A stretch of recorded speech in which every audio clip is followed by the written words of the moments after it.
जय श्री राधा कृष्ण। अजा एकादशी का व्रत भाद्रपद मास के कृष्ण पक्ष की एकादशी तिथि के दिन रखा जाता है। इस व्रत को करने से व्यक्ति को सुख, समृद्धि और मोक्ष की प्राप्ति होती है। अब आज इस वीडियो में आपको अजा एकादशी का महत्व और पूजा विधि बताऊंगी। साथ ही क्या स्पेशल भोग लगाए और किन बातों का ध्यान रखिए और एक महा उपाय। बहुत सारी जानकारी एक ही वीडियो में मिलेगी, इसलिए प्लीज वीडियो लास्ट तक जरूर देखना। अगर आप हमसे कोई प्रश्न पूछना चाहते हैं तो हमें टेलीग्राम पे मैसेज करें और अगर आने वाले व्रत त्योहारों का रिमाइंडर, डेली का पंचांग और राशिफल अपने फोन पर पाना चाहते हो तो व्रत लिखकर 9821025751 पर व्हाट्सएप मैसेज करें। वीडियो पसंद आए तो प्लीज लाइक शेयर जरूर करना। चैनल पर नए हो तो जल्दी से चैनल सब्सक्राइब कर दो। अब चर्चा शुरू करते हैं। हिंदू कैलेंडर के अनुसार भाद्रपद मास के कृष्ण पक्ष की एकादशी को अजा एकादशी के नाम से जाना जाता है।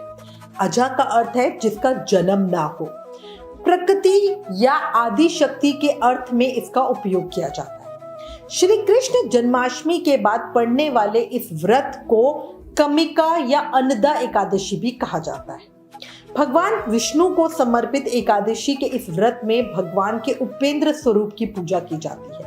इस एकादशी का व्रत रखने से भगवान श्री हरि विष्णु के साथ माता लक्ष्मी का भी आशीर्वाद मिलता है। इस एकादशी को पाप नाशिनी कहा जाता है क्योंकि ये एकादशी मनुष्य के समस्त पापों का नाश करने वाली और अश्वमेध यज्ञ का फल देने वाली है।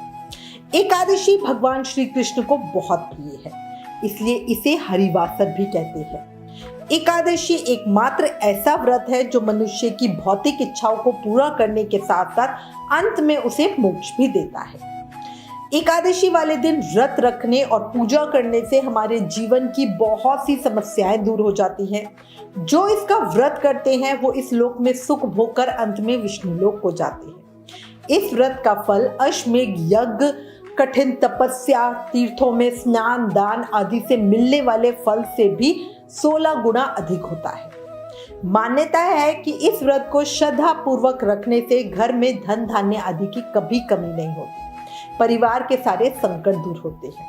शास्त्रों में कहा गया है कि राजा हरिश्चंद्र के परिवार पर संकट आया था और उनसे उनका परिवार, साम्राज्य सब कुछ छिन गया था। तब उन्होंने अजा एकादशी व्रत किया था और उसी दिन उन्हें परिवार और साम्राज्य पुनः वापस मिल गया था। इस व्रत को रखने से परिवार में समृद्धि बनी रहती है, इसलिए इस व्रत को अन्नदा एकादशी भी कहा जाता है। इसके अलावा व्यक्ति की मनचाही मुराद भी पूरी होती है। अब मैं आपको थोड़ा डिटेल में अजा एकादशी व्रत की पूजा विधि बताती हूँ। अपनी हर वीडियो में कहती हूँ कि सबको एकादशी का व्रत रखना चाहिए, पर किसी भी कारण से अगर आप एकादशी व्रत नहीं कर पा रहे हो तो कम से कम एकादशी की पूजा करके कथा जरूर सुनें।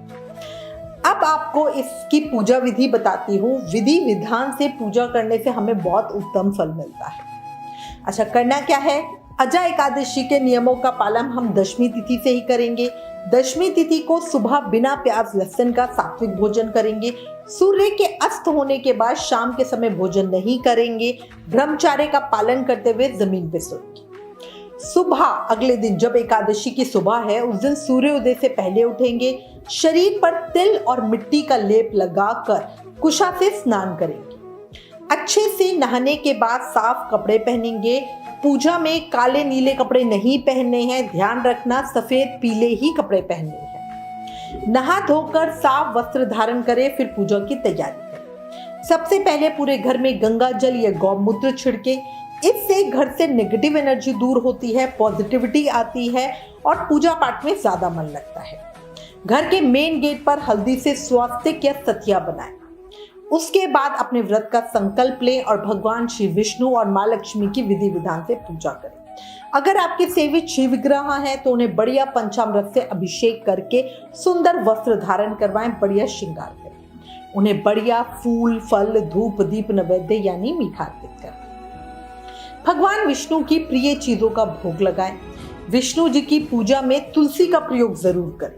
ऐसा कहा जाता है कि तुलसी का प्रयोग करने से भगवान श्री हरि विष्णु बहुत प्रसन्न होते हैं। पर एक चीज का विशेष ध्यान रखना, एकादशी वाले दिन तुलसा जी तोड़ी नहीं जाती, इसलिए तुलसा दल को पहले से ही तोड़ के रखिए। एकादशी व्रत कथा पूजा करते समय जरूर सुने, उसका बहुत अधिक उत्तम फल होता है। साथ ही एकादशी माता की आरती भी जरूर करें भगवान विष्णु के साथ। इसके बाद अपनी पूजा में हुई भूल चूक के लिए क्षमा याचना करें। एकादशी के दिन विष्णु सहस्त्र नाम नारायण कवच का पाठ करने से भगवान विष्णु की विशेष कृपा मिलती है। विष्णु सहस्त्र नाम का, नारायण कवच का सबका पाठ, पाप प्रशमन स्तोत्र का सबका पाठ हमारे चैनल पर वीडियो ऑलरेडी अपलोडेड है, सबका लिंक नीचे डिस्क्रिप्शन में दिया है। अच्छा, इसके अलावा पूरा दिन ओम नमो भगवते वासुदेवाय इस मंत्र का जाप करना बहुत शुभकारी होता है। अजा एकादशी के दिन ब्राह्मणों को दान देने का भी विशेष महत्व है, इसलिए हो सके तो किसी ब्राह्मण को दान जरूर दें। शाम को तुलसी पूजा करें, आकाश में अपने पितरों के निमित्त दीपदान करें। उसके बाद पूरा दिन निराहार रहकर, अगर आपसे कंट्रोल नहीं होता तो शाम को फलाहार ले सकते हैं, वरना आप फ्रूट खाकर भी रह सकते हैं। एकादशी व्रत में रात्रि जागरण का विशेष महत्व है। द्वादशी तिथि के दिन सुबह पूजा करने के बाद ब्राह्मणों को भोजन कराएं और फिर दान दक्षिणा दें। अपने व्रत का पारण मतलब व्रत खोलना शुभ समय मुहूर्त में ही करें, जो आपको अपनी पिछली वीडियो में बताया था। फिर स्वयं भोजन करें। याद रखना, द्वादशी को बैंगन नहीं खाना। अगर आप किसी कारण से व्रत नहीं कर सकते तो इस दिन मन में भगवान विष्णु का ध्यान करते रहें और पूरा दिन सात्विक रहें। झूठ ना बोलें, किसी का मन ना दुखाएं, साथ ही किसी की भी निंदा करें, इससे हमें और नेगेटिव फल मिलता है। हमेशा कहती हूँ, एकादशी पे हमें किसी भी कर्म का फल अधिक होके मिलता है। अच्छे कर्म करोगे तो उसका फल भी अधिक होके मिलेगा, बुरे कर्म करोगे तो उसका फल भी अधिक होके मिलेगा। इसीलिए हमारे जो संत महात्मा हैं वो ये कहते हैं हमें झाड़ू नहीं लगानी चाहिए, क्योंकि अनजाने में भी हमारे हाथ से किसी चींटी कीट मकोड़े की हत्या ना हो जाए, तो है ना। वरना क्या, अगर और दिनों में होगा तो एक चींटी को मारने का एक हत्या का फल मिलेगा। उस दिन अगर एक चींटी भी गलती से मिलती है तो 1000 चींटियों को मारने जितना फल मिलेगा। और कर्म छोड़ते नहीं हैं, हम तक आ ही जाते हैं। याद रखना, भाद्रपद द्वादशी को गोवत्स पूजा या ओक द्वादशी होती है, बचबारस भी जिसे कहते हैं। इस दिन महिलाएं बच्चों की सेहत के लिए व्रत करती हैं, पर अन्न नहीं खाती। इसकी पूजा विधि की वीडियो मैं जल्दी पोस्ट कर दूंगी। अजा एकादशी को भगवान विष्णु को बादाम और गुड़ का भोग जरूर लगाना। आपने अगर निर्जल व्रत नहीं किया तो फलहार में बादाम और गुड़ जरूर खाना, इससे हमें तोते की योनि से मुक्ति मिलती है। आप चाहो तो बादाम और गुड़ को पीस कर आप हलवा बना सकते हो, बर्फी बना सकते हो। बादाम और गुड़ को आटे के साथ पीस कर गुलगुले की तरह तल कर मीठा बना सकते हो। इनके भोग जरूर लगाना, लोगों को बांटना और फिर खुद खाना। अब जल्दी से आपको अजा एकादशी पे किए जाने वाला एक महा उपाय बताती हूँ। अगर कोई काम नहीं बन रहा, बीच में ही रुकावट आ रही है, तो अजा एकादशी के दिन पीपल के पत्ते पे दूध और केसर से बनी मिठाई रखकर भगवान को अर्पित करें। अपने मन की इच्छा बताते हुए भगवान से कार्य पूरा करने की विनती करें। इसके अलावा अजा एकादशी के दिन भगवान विष्णु के मंदिर में जाकर एक पान के पत्ते में ओम विष्णवे नमः ये लिखकर भगवान विष्णु को अर्पित करें। इसके बाद पूरे विधि विधान से भगवान विष्णु की पूजा करके पान के पत्ते को अपनी तिजोरी में रख लें। जो लोग ऐसा करते हैं उनकी आर्थिक समस्या का समाधान हो जाता है, उन्हें कभी कोई प्रॉब्लम नहीं आती। इसके अलावा अजा एकादशी के दिन किसी जरूरतमंद को अन्न और वस्त्र का दान भी जरूर करना चाहिए। अजा एकादशी के दिन भगवान विष्णु की पूजा में तुलसी के दल जरूर अर्पित करना, विशेष ध्यान रखना। लेकिन तुलसी का पत्ता इस दिन तोड़ना नहीं। इसके अलावा अजा एकादशी के दिन भगवान विष्णु के साथ माता लक्ष्मी की पूजा अर्चना करने से हमें हर सुख संपत्ति प्राप्त होती है।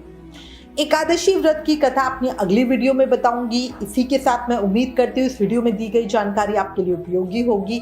इससे रिलेटेड अगर आपके पास कोई भी कमेंट्स या सजेशन है तो प्लीज हमें लिखिए। ज्ञान बांटने से बढ़ता है, इसलिए इस वीडियो को ज्यादा से ज्यादा शेयर करें।